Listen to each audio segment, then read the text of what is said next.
Hi hello Telangana రాష్ట్ర ప్రజలందరికీ నమస్తే, గుడ్ మార్నింగ్, శుభోదయం. సో ఈరోజు ఏవీ న్యూస్ నేటి తరం దినపత్రికలో మెయిన్ పేజ్ ఎడిషన్ వార్తా విశేషాలు ఏ విధంగా ఉన్నాయో ఒకసారి మనం చూసుకుందాం. తెలంగాణలోని అన్ని జిల్లాల్లో విలేకరులు కావాలి. సో ఇంట్రెస్టెడ్ ఉన్న వాళ్ళు ఎవరైనా రిపోర్టింగ్ చేయాలని ఇంట్రెస్టెడ్ ఉంటే సో మండలాల వారీగా డిస్ట్రిక్ట్స్ వారీగా మరి కాంటాక్ట్ నెంబర్స్ ఇక్కడ ఉన్నాయి. సో ఎవరికైనా ఇంట్రెస్టెడ్ ఉన్న వాళ్ళు తప్పకుండా సంప్రదించి జాయిన్ కాగలరు. ఆశావాహులే అందరూ మంత్రులు అయ్యేదెవరు, అవకాశం ఆరుగురికే, కూర్పు కత్తి మీద సామి, మళ్ళీ తెర మీదకు విస్తరణ, ఇప్పటికిప్పుడు నిర్ణయం జరుగున, తేనెతొట్టే కదిపే సాహసం చేసిన మైనంపల్లి రోహిత్ కా హనుమంతరావు కా. తెలంగాణలో కాంగ్రెస్ ప్రభుత్వం ఏర్పాటై ముఖ్యమంత్రిగా రేవంత్ రెడ్డి బాధ్యతలు స్వీకరించి 10 నెలలు గడుస్తున్నాయి. తొలుత మంత్రివర్గ విస్తరణ జరిగిన సమయంలో రేవంత్ రెడ్డితో పాటు మరో 11 మంది మంత్రులు ప్రమాణ స్వీకారం చేశారు. 6 పదవులు పెండింగ్ లో పెట్టారు. ఇక అప్పటి నుంచి మంత్రివర్గ విస్తరణపై రేపు మాపు అనే వార్తలు వస్తూనే ఉన్నాయి. కాలం గడుస్తూనే ఉంది. కాకపోతే ఈసారి మాత్రం విస్తరణ ఖాయమని తెలుస్తోంది. ఇంతకాలం జరిగిన జాప్యానికి అనేక కారణాలున్నాయి. ఇంకా వాయిదా పడదని అంటున్నారు. కాకపోతే 6 మంత్రులను కొత్తగా తన మంత్రివర్గంలోకి తీసుకోవాల్సిన అవసరం ఉంది.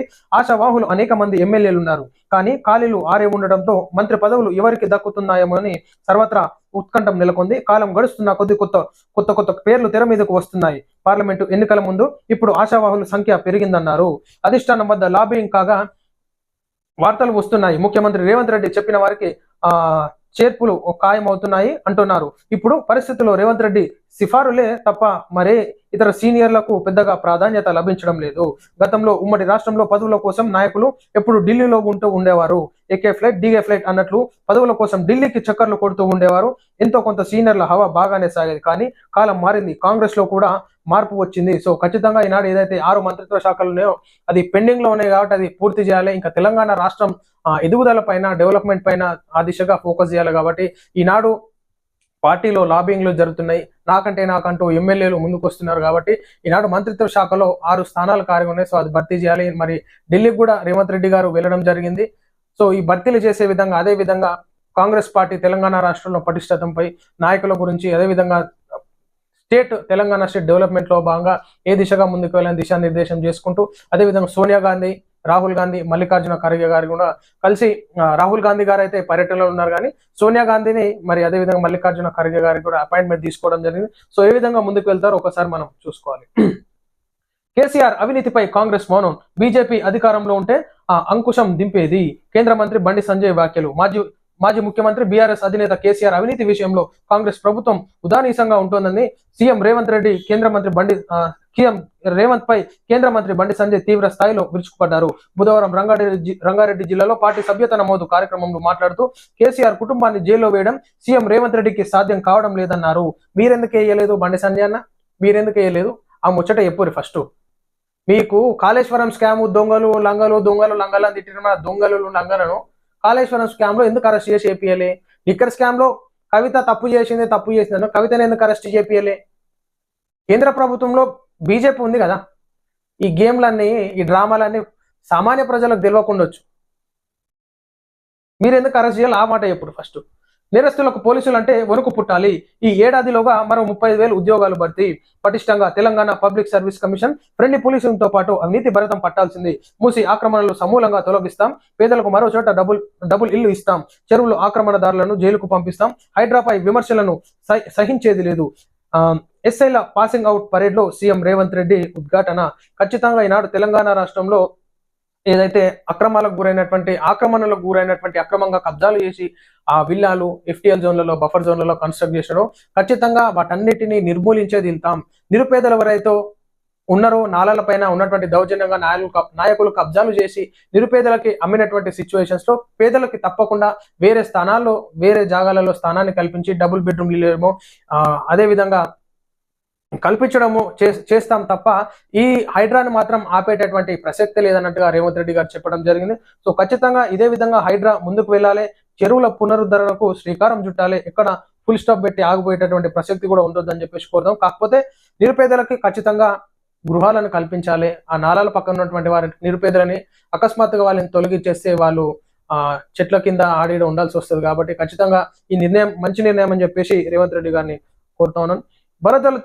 వరదలతో రాష్ట్రంలో అపార నష్టం. ప్రభుత్వం అప్రమత్తతతో నష్ట నివారణ వేగంగా తీసుకున్న చర్యలతో తగ్గిన ప్రాణ నష్టం. కేంద్ర బృందానికి వివరించిన సిఎస్ శాంతికుమారి. సచివాలయంలో ఫోటో ప్రదర్శన తిలకించిన కేంద్ర బృందం.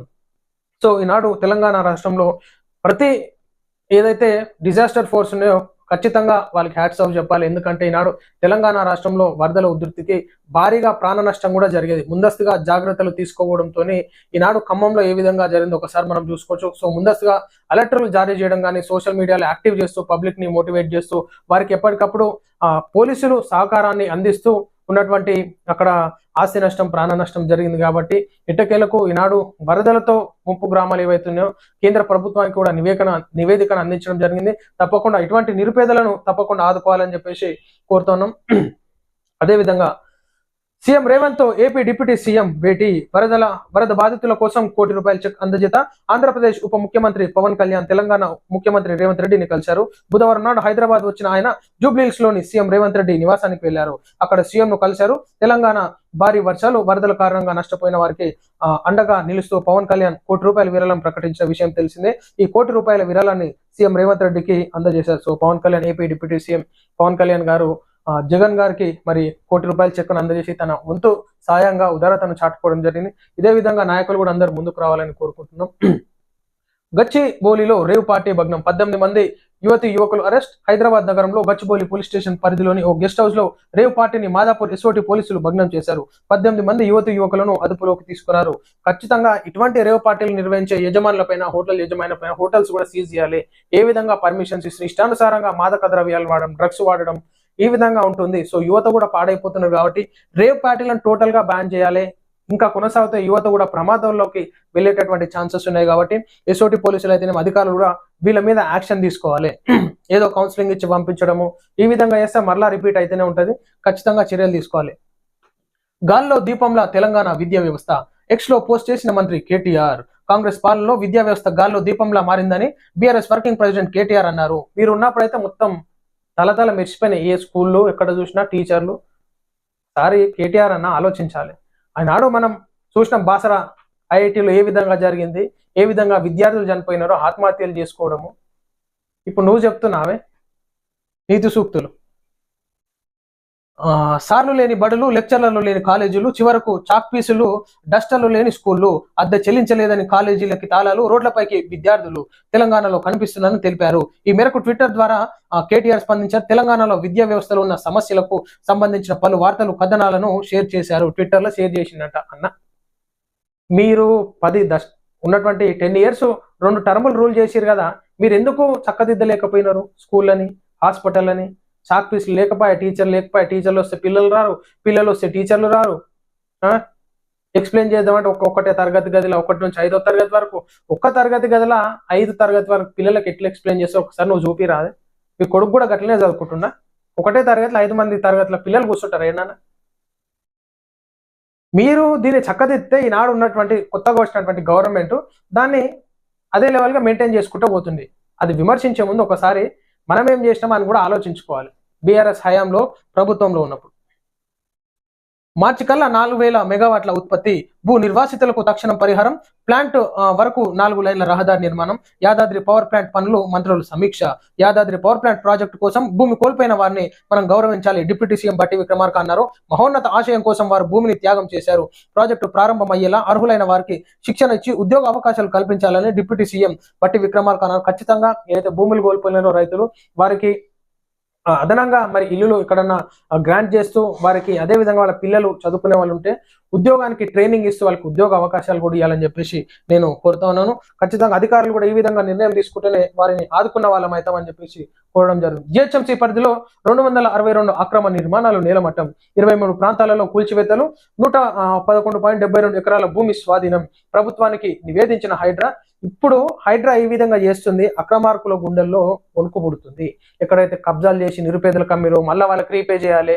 ఈ పంచాయతీలు మొత్తం తల పట్టుకొని కూర్చుంటున్నారు. ఇప్పుడు బిల్డర్లు చెరువుల పక్కన ఇష్టానుసారంగా కబ్జాలు చేసుడు, మొత్తం ఎవ్వరు మాదే జాగిర్ అన్నట్టు, అయ్య జాగిర్ అన్నట్టు సంపాదించి పెట్టినట్టు చెరువుల దగ్గర పోవాలి, కబ్జాలు చేయాలి, కట్టాలి, అమ్మేసేయాలి.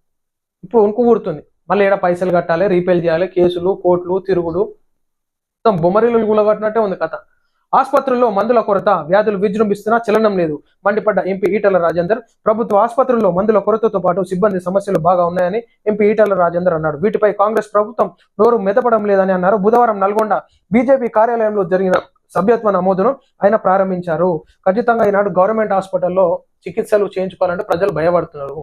ఏదైనా చికిత్సలు పోయి ఆపరేషన్లు కింద గవర్నమెంట్ హాస్పిటల్లో చేసుకుంటే ఆడ బతికొస్తామా లేదా అన్నట్టే ఉంటుంది సిచ్యువేషన్.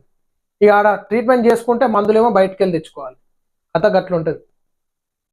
ఇక గవర్నమెంట్ ఏం పునరుద్ధరిస్తుంది, ఆ హాస్పిటల్లో పోతే రోగాలు ఏడొస్తాయి అన్నట్టే ఉంటుంది.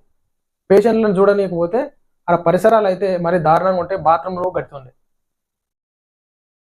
మరో 4 మెడికల్ కాలేజీలకు కేంద్రం అనుమతులు. జిల్లాకు మెడికల్ కాలేజ్ సాకారం అయినట్లే. వైద్య విద్యం కోసం కేసీఆర్ ప్రత్యేక కృషి. మాజీ మంత్రి హరీష్ రావు వెల్లడి. 4 మెడికల్ కాలేజీలకు కేంద్రం ప్రభుత్వం నుంచి అనుమతులు లభించడం సంతోషదగ్గ విషయమని బీఆర్ఎస్ సీనియర్ నేత హరీష్ రావు అన్నారు. యాదాద్రి, మెదక్, మహేశ్వరం, కుత్బుల్లాపూర్ సహా గత నెలలో మెడికల్ కాలేజీలు అనుమతులు పొందిన ములుగు, నర్సంపేట, గద్వాల్, నారాయణపేట ప్రాంత ప్రజలకు శుభాకాంక్షలు తెలియజేశారు. తాజా అనుమతులతో ప్రతి జిల్లాకు ఒక మెడికల్ కాలేజీ ఏర్పాటు చేయాలన్న కేసీఆర్ కల సాకారమైందని హర్షం వ్యక్తం చేస్తూ ఉన్నటువంటి ఎంబీబీఎస్ స్టూడెంట్స్ దీన్ని ఖచ్చితంగా మనం మంచి ఎడ్యుకేషన్ ని తీసుకొని ఉన్నటువంటి తెలంగాణ రాష్ట్రానికి మంచి డాక్టర్లుగా మీరు తిరిగి వచ్చి వైద్య సేవలు అందించాలని చెప్పేసి కోరుకుంటున్నాను. ఈనాడు వైద్యుల కొరతతో కూడా ఎంతో మంది ఇబ్బంది పడుతున్నారు. నిరుపేదల పరిస్థితి అటు ప్రైవేట్ హాస్పిటల్లోకి వెళ్ళలేక, అటు కార్పొరేట్ చికిత్సలు చేయించుకోలేక ప్రాణాలు సైతం అరచేతిలో పెట్టుకొని అటు గాంధీ హాస్పిటల్, ఉస్మానియా హాస్పిటల్లో గాల్లో దీపం పెట్టినట్టుగానే ఉంటుంది చికిత్సల పరిస్థితి. సో ఇది మనం చూస్తా ఉన్నాం నేటి తరం ఏబీ న్యూస్ నేటి తరం దినపత్రికలోని మెయిన్ పేజ్ ఎడిషన్ వార్తా విశేషాలు. Thank you.